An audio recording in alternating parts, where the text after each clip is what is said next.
Curry, another long-distance shot. It's good. Step back-to-back long-distance threes and a 5-point lead for the Warriors. Celtics call timeout. The NBA Finals are tied at 2 games apiece as the brilliance of Steph Curry on full display. But it's on me. I got to be better. I know I'm impacting the game in other ways, but, I got to be more efficient. Shoot the ball better, finish at the rim better. Everybody probably feels like they got to be better, myself included. Just go get it on Monday.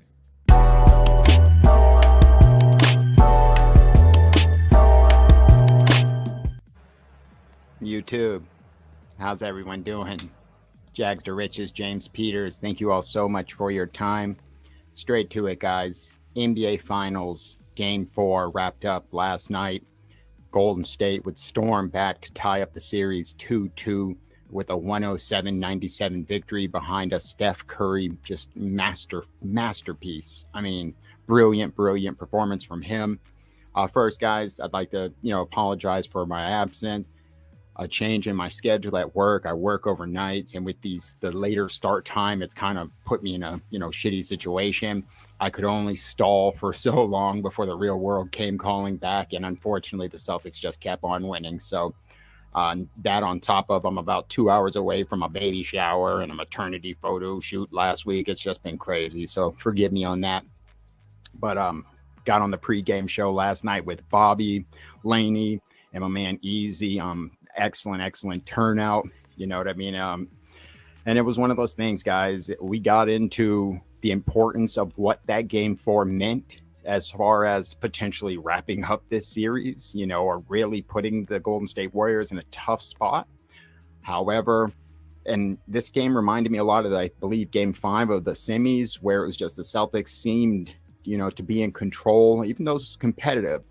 There wasn't a lot of times where I thought the Celtics were going to lose until just the very late run. That just was a meltdown. I mean, it really was. So we'll quickly go through the box score, guys. And then, like I said, just going to talk about some of my key points. I want to spend a little bit of time on Tatum. We're going to, show Curry some of, much deserved love and just speak about what this means for the series moving forward. But straight to it, box scores, guys. Jayson Tatum, 43 minutes, 23 points. He had 11 rebounds, 6 assists, 3 blocks, a steal, but 6 turnovers.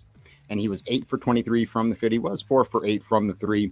Jaylen Brown, 21 points. He had 6 rebounds, 2 assists, 9 for 19, 2 for 6.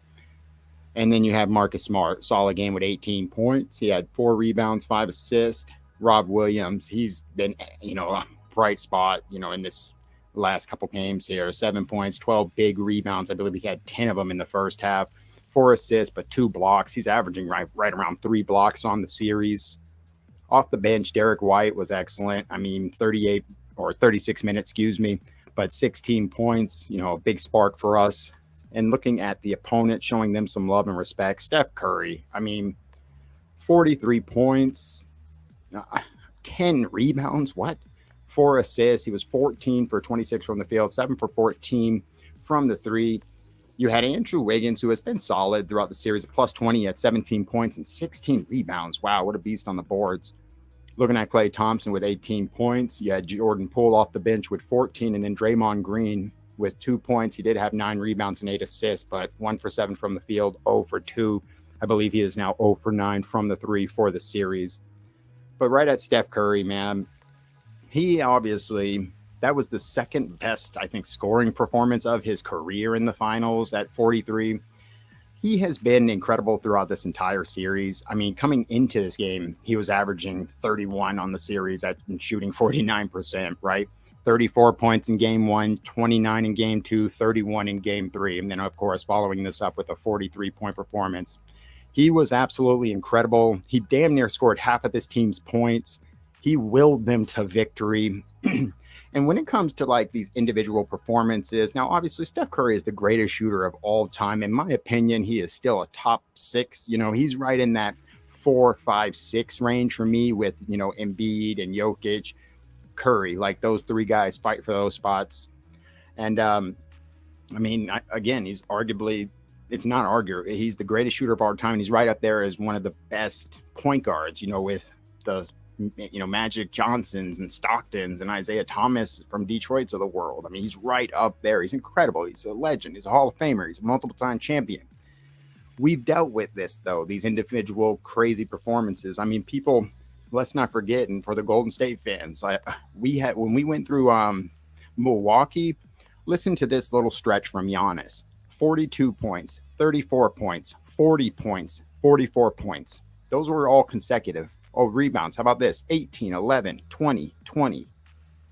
And not to mention he's damn near a defensive player of the year on the other end. So we've dealt with, a guy who was averaging 35 points, 20 damn rebounds or 15 rebounds. I mean, and 7 assists through a series. But the problem I'm having, honestly, is the adjustments and where the lack of adjustments are when it comes to Steph. At this point, I would double team his little ass, especially when he's doing what he did last night. Whoever is on Draymond Green or Looney or I would just Steph Curry in this whole drop coverage. There needs to be an adjustment, maybe something I'm not seeing. I've got to rewatch it again, but I'm not understanding why it is that you'll see Brown and Tatum double teamed in certain defensive schemes. And it's just, I don't know at this point, if anyone but, Curry can will them to victory. And it seems like we're okay with just allowing him. Listen, 7-game series are all about adjustments. And I anticipate, Ime Udoka will obviously make one and it'll be centered around Curry, for this game 5, which is pivotal, 2-2 series. We're on the road here. Now, again, we have been here. We went down 3-2 to the Bucks and ended up having to win game 6 on the road and game 7. But this is one of those things that would be beautiful if we could go on the road where we're clearly better. I mean, what are we, 6-5 at home, but 8-2 or whatever it is on the road? We're much better on the road in this playoffs for whatever reason. And of course, coming off our losses, neither one of these teams have lost back-to-back losses. So, Celtics like their drama for whatever reason. So get a big win on game 5 and then try to close it out in game 6. That would be best case scenario. It's because this is what we talked about in the pregame show, the importance of that game, because all of a sudden now it's how the narratives just change game by game. You win that game last night, it's 3-1. The series is over. You're not losing 3 straight games. It's just very, very unlikely to happen. Obviously, it's not. We've seen Golden State; it happened to them. So, but again, now it's just like the Miami series. It's just like the Bucks series. The good thing about this is the Celtics have been battle tested back-to-back rounds. Obviously, Golden State has not gone the distance and not really been in. They played Memphis without Ja. They played Luka, and then they played Denver, you know what I mean? Where we played Brooklyn, we played, the champ Milwaukee, we played Miami and went 7-7 and swept the Bucks. I mean, the Nets, obviously, but we've kind of been a little bit more battle tested against better competition. So hopefully, and especially, they already are showing a little bit of wear and tear. Curry's already getting a little banged up. So maybe the longer this series goes, the better. I believe that it was going 7. I thought last night it was kind of one of those pivotal things where it's shit, this might go 5 depending on this, but it looks like we're heading towards another 7-game stressful ass series. And again, why should we expect anything less? Let's talk about the late game execution. Absolutely horrendous. The fact that this team was outscored 17-3 in the final 5 minutes after having a 94-90 lead, right? And it was so damn close at the end of the first, 27-28, halftime, 49-54, at going into the fourth, 79-78. It was a tight battle, all the way up until that very last stretch where we decided to shoot 5 straight missed 3-pointers, resort to our old bad habits of ISO ball. And it's just, meanwhile, they're benching Draymond Green. Kerr is making the right moves and it pays off. I'm very disappointed. Like I said, I've seen a lot of the things that we've seen early in the season, a lot of those old bad habits. That really goes back to what I said in the pregame show. And when I quoted Stephen A. Smith about the Celtics beating themselves with turnovers or missed free throws or shit like this, where it's just all of a sudden you forget what has gotten you to the dance. You know what I mean? ball movement, things along those lines have been the recipe for victory all the way up, even in this game. But then for some reason at the very end, you decide to go back to this my turn, your turn, blah, blah, blah shit. And it never works. And not to mention, still, it was 100-97. It was a 3-point game after Horford hit that three. It was with a minute and a half left. You're at home. Find a way to close it out, man. Again, Jayson Tatum, I'll say it, and it's no secret. Boom. Jersey. He is my favorite player in the league. He's one of my favorite players of all time. Paul Pierce, the truth, is my favorite of all time, with probably KG, somewhere right behind him. And Tatum is right up there as well, probably easily top 5, if not top 3. I love him. I love his game. For a 24-year-old, I think it was a home run move by Danny Ainge for us to flip a first overall pick, which, by the way, is crazy because in other drafts, you've got guys like Zion and guys that are sure the first rounders. We didn't quite have that. That was the false draft. But for him to flip it to 3rd because Lonzo was locked in at 2 and we get Tatum, who should have been the number 1 pick. I mean, think of that. It's crazy that the Lakers, that Phoenix, that, Philadelphia, all those teams could have potentially looked at getting him, up at the top of that draft, and the Celtics grabbed Jayson Tatum and what he's turned into in this young career, multiple-time All-Star, multiple-time All-NBA, knocking on the door at, he's a top 10 superstar, knocking on the door at, even top 5, according to some people coming into this series, taking a look at it, let's remind everyone, this was coming into this series. This was the playoffs as a whole. He was averaging 27 points, just under 7 rebounds, just under 6 assists, shooting right at 37.5% from 3. I mean, that was him compared to Curry. And when you look at what Curry has done so far in this series, again, he's damn near probably averaging close to 4, probably, I haven't looked at the updated averages since his 43-point, but coming into that game, he was averaging 31. So he's probably somewhere in the mid-30s right now. Meanwhile, you've got Tatum, who's averaging just over 22 points, right? Now, he is also averaging 8+ assists, 7 rebounds, things along those lines. But he is also averaging 3.5 turnovers and shooting 33% from the field. I believe I've seen a stat where it was the worst or second worst all-time field goal percentage based on a minimum of a certain amount of attempts, and that was Jayson Tatum now. Just to give you an idea, again, he's averaging 33% on the series. In the Eastern Conference Finals, he averaged just under 48%. In the semis, 42. And in the first round against Brooklyn, 45. Right? So to be that far down, and when you look at his 3-point percentage, he's shooting 45.5%, but 33% from the field. We have been waiting for this Jayson Tatum game. Now, remember, he already had that 12-pointer, right? And ever since then, he's had a 6-turnover game here in game 4. He's so inefficient. He is struggling, and we are waiting for him. It goes back to kind of like those game 3 duds of the ECF and the semis, where it's like he had those 10-point games and we lose by 3 or we lose by 10 or 7. And it's like, if he is just 75, 80% of himself, we win.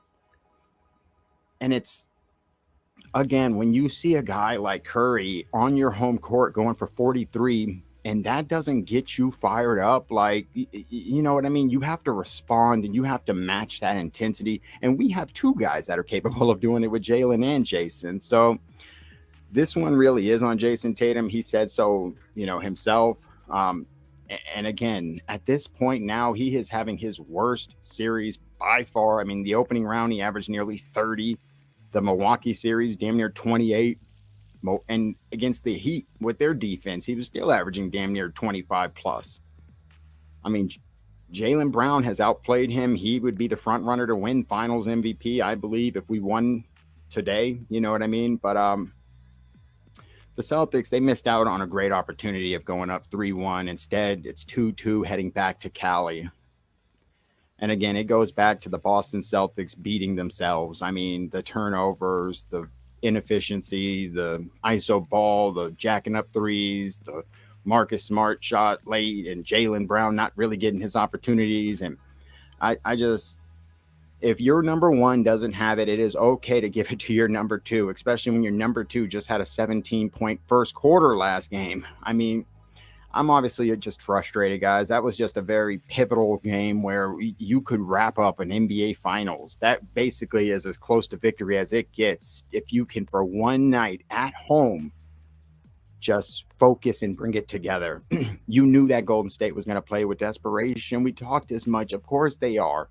Look at how they responded after game one, after that loss. Of course, Curry is one of the best ever.